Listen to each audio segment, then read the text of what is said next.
So hello guys, स्वागत आप सभी का एक बार फिर से मेरे इस चैनल सुपर नर्ड में। So as we all know कि डिफरेंट फिक्शनल यूनिवर्सेस के अंदर काफ़ी सारे डिफरेंट किस्म के ओवर पावर्ड कैरेक्टर्स मौजूद हैं और इन्हीं जो है डिफरेंट कैरेक्टर्स को हम लोग डिफरेंट पावर लेवल और टीयरिंग सिस्टम के ऊपर से कह सकते हो कि स्केल करते हैं। और इन्हीं tearing system, power scaling system में से एक जो है कह सकते हो कि टीयरिंग सिस्टम निकल के आता है आउटर वर्सल टीयरिंग, यानी कि जहाँ हम लोग आउटर वर्सल कैरेक्टर्स की बात करते हैं, outer Vercel level of characters की बात करते हैं। और base line outer Vercel, high outer Vercel या जो भी कहो, ये जो कैरेक्टर्स हैं इनको लेके जो है सबके ओपिनियंस डिफरेंट होते हैं, क्योंकि ऑब्वियसली जो आउटर वर्सल टीयरिंग है ये एक फ़ैन मेड चीज़ है, कोई ऑफिशियल चीज़ नहीं है। जिन लोगों को नहीं पता था वो उन्हें पता चल गया होगा। और काफ़ी सारे लोग अभी भी ये मानते हैं कि आउटर वर्सल टीयरिंग या फिर मल्टीवर्सल लेवल के अबव जो टीयरिंग्स काफ़ी सारी हमें देखने को मिली हैं, उन्हें जो है किसी ऑफिशियल कह सकते हो कि राइटर या फिर क्रिएटर के बेसिस पे क्रिएट किया जाता है। तो ऐसा बिल्कुल भी नहीं है। ये सिर्फ जो है काफ़ी सारे फैंस, काफ़ी सारे फ़ैन मेड वेबसाइट्स का जो है कह सकते हो कि पूरे तरीके का कंक्लूजन निकल के आता है। लेकिन लोग इसे इसलिए यूज़ करते हैं क्योंकि ये काफ़ी समय से चलता आ रहा है और इसके पास इसका खुद का एक खासा एक्सप्लेनेशन भी है। क्योंकि कॉमिक्स में, एनीमे के अंदर और डिफरेंट फिक्शनल यूनिवर्सेस के अंदर ऐसे काफ़ी सारे कैरेक्टर्स हैं जिनकी स्केलिंग सिस्टम जो है काफ़ी ज़्यादा डिफरेंट किस्म की निकल के आती है, कि काफ़ी ज़्यादा कॉम्प्लिकेटेड किस्म की निकल के आती है। और आज की इस वीडियो में मैं तुम लोग को जो है आउटर वर्सल टीयरिंग के बारे में एक्सप्लेनेशन देने वाला हूँ। मैं तुम लोग को एक्सप्लेन करूँगा कि मैं किस तरीके से किसी कैरेक्टर को आउटर वर्सल कह सकते हो कि टीयर पे फिक्स करता हूँ, किसी कैरेक्टर को आउटर वर्सल लेवल पे स्केल करता हूँ।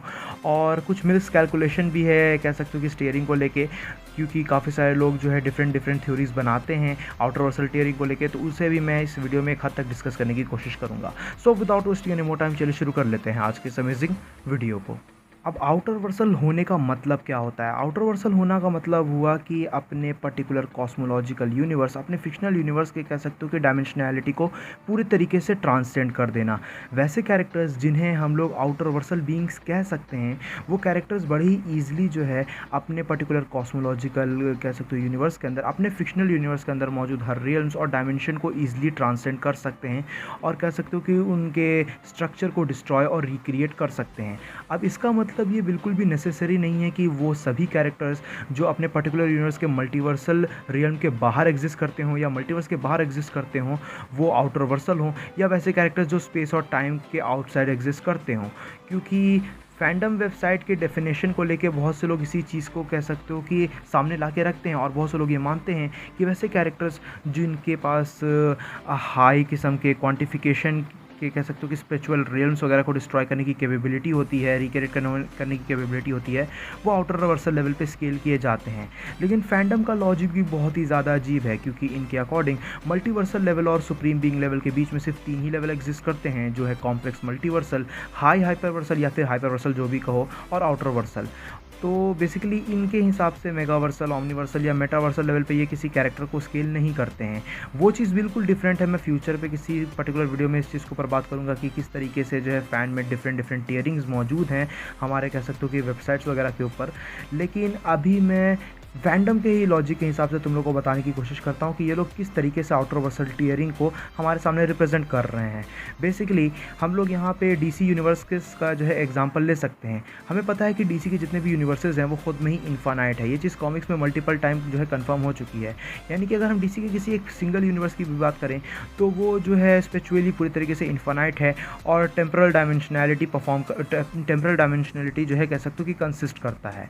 तो इसका मतलब ये है कि जो इसका क्वांटिफिकेशन होगा वो फैंडम वालों के हिसाब से हाई हाइपरवर्सल होगा। अगर कोई ऐसा कैरेक्टर है जो डीसी के एक पर्टिकुलर यूनिवर्स को डिस्ट्रॉय कर सकता है तो वो हाई हाइपरवर्सल लेवल पे स्केल किया जाएगा। ऐसा मैं नहीं कह रहा हूँ, ऐसा फैंडम का लॉजिक कह रहा है, क्योंकि डीसी का एक पर्टिकुलर यूनिवर्स इन्फानाइट होता है और वो टेम्परली जो है कह सकते हो कि डायमेंशनैलिटी को ट्रांससेंड करता है और उसकी क्वांटिफिकेशन यही कहलाती है। यानी कि अगर हम लोग इनके लॉजिक के हिसाब से देखें तो जिस तरीके से जब पोस्ट क्राइसिस सुपरमैन की फाइट इसके खुद के एक डिफरेंट वर्जन के साथ होती है, तो इनके फाइट के कह सकते हो कि द्वारा प्रोड्यूस हो रहे शॉक वेव्स की मदद से यूनिवर्सेस, रियलिटीज़ जो है क्रिएट और डिस्ट्रॉय हो रही होती हैं।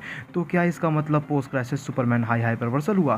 क्योंकि तुम लोग के हिसाब से तो यही होगा। मतलब जो फैंडम का वेबसाइट जो हमें दिखा रहा है वो तो यही चीज़ साफ साफ दिखाता है कि क्योंकि कोई अगर यूनिवर्स इन्फानाइट है तो उसकी डायमेंशनिटी को डिस्ट्रॉय करने का मतलब हुआ कि कोई कैरेक्टर हाई हाइपरवर्सल हो सकता है। एक और एग्जांपल से इस तरीके से समझो कि मार्वल कॉमिक्स के अंदर जो हमें थॉर का कैरेक्टर देखने को मिला है, तो उसकी डिवाइनिटी की मदद से जो है वो डायमेंशन को ईजिली ट्रांससेंड कर चुका है। और मार्वल के यूनिवर्स में जो है कह सकते हो हम लोग जानते हैं कि मार्वल का यूनिवर्स खुद ट्रांसफाइनाइट है, तो इसका मतलब थॉर भी हाई हाइपरवर्सल हुआ। अब देखो, ये तो जो फैंडम वेबसाइट है उसके बेसिस पे बात कर रहा हूँ। कुछ लोगों के हिसाब से जो है ये टीयरिंग, ये स्केलिंग सही होगी, कुछ लोगों के हिसाब से बहुत ही ज़्यादा गलत। और इसी से आगे बढ़ते हैं। अभी तो मैंने बस हाइपरवर्सल टीयरिंग की बात की, जो मेन टॉपिक है वो आउटरवर्सल टीयरिंग है। तो इनके हिसाब से हम लोग एग्जांपल ले सकते हैं मार्वल के मल्टीवर्स का। मार्वल का मल्टीवर्स जैसे कि हम लोग सभी जानते हैं कि वो ट्रांसफाइनाइट है, मतलब वो इनफाइनाइट है। मार्वल के यूनिवर्सेस ट्रांसफाइनाइट है, लेकिन मार्वल का जो मल्टीवर्स है वो इनफाइनाइट है। और हर पॉसिबल यूनिवर्स जो मार्वल मल्टीवर्स के अंदर मौजूद है उसे वो ट्रांसेंड करता है ऑब्वियसली, क्योंकि वो सभी इसके अंदर ही मौजूद हैं।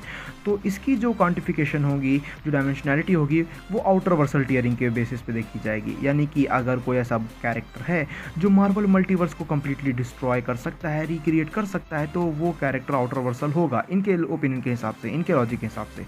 एग्जांपल हम लोग ले सकते हैं केओस किंग का। जैसे कि हम लोग जानते हैं कि केओस किंग ने 98% ऑफ मार्वल मल्टीवर्स को डिस्ट्रॉय किया था, तो इनके लॉजिक के हिसाब से वो बेसलाइन आउटरवर्सल हुआ।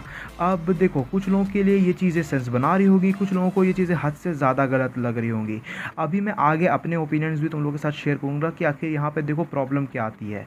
सबसे पहले इन लोगों के हिसाब से जो इनफाइनाइट यूनिवर्स और मल्टीवर्स का कॉन्सेप्ट है, उन्हें ही ये लोग जो है हाइपरवर्सल और आउटरवर्सल टीयरिंग में जोड़ दे रहे हैं।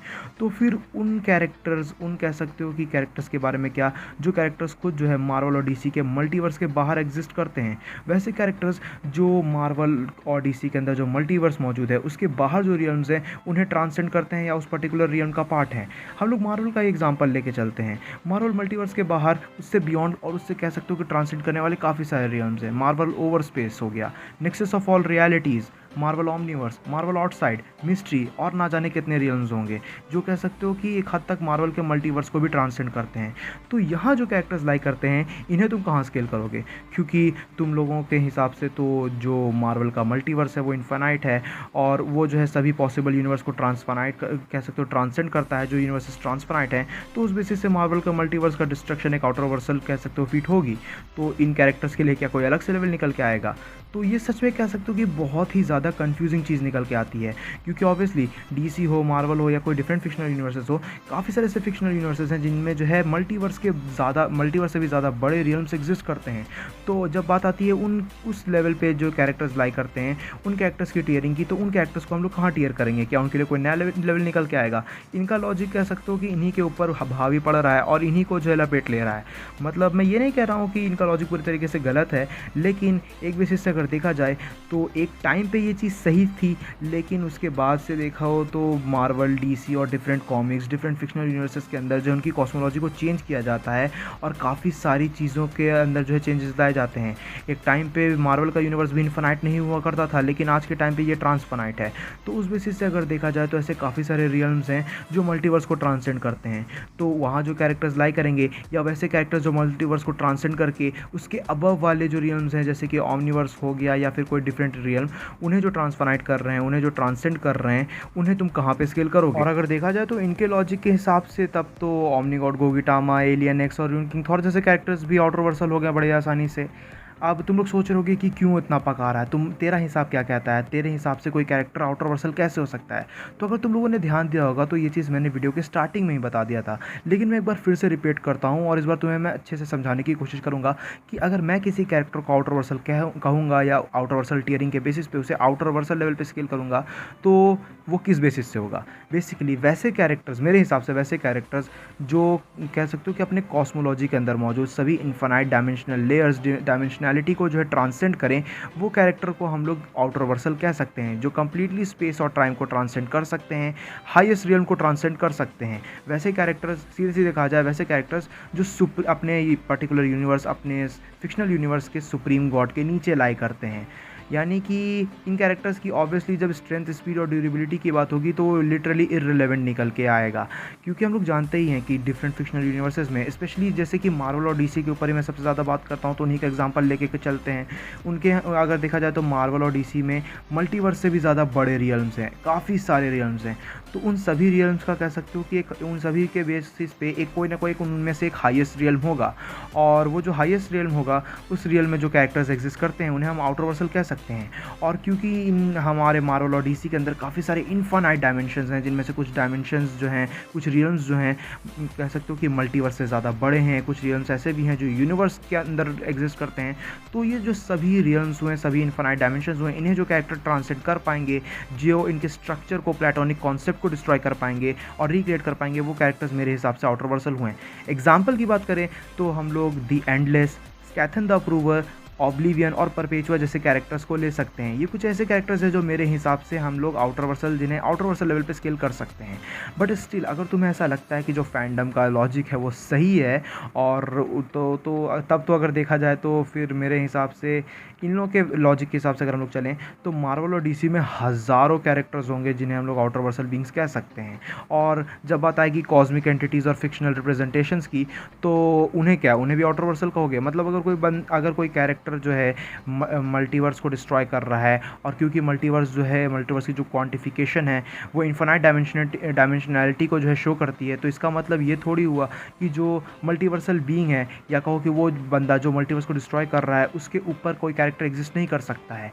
अब जैसे कि मैंने एग्जांपल लिया था मिकाबोशी का ही, तो मिकाबोशी से भी ज़्यादा पावरफुल कैरेक्टर्स एग्जिस्ट करते हैं, लेकिन इनके हिसाब से मिकाबोशी एक आउटर वर्सल बीइंग है। और मैंने जो मार्वल के टॉप 10 मोस्ट पावरफुल कैरेक्टर्स की वीडियो बनाई थी, तो वहाँ भी मैंने जो है मुश्किल से ही शायद 5 या 4 कैरेक्टर्स को आउटर वर्सल बोला होगा। तो उसके पीछे का जो रीज़न है वो मैंने इस वीडियो में एक्सप्लेन करने की कोशिश की है।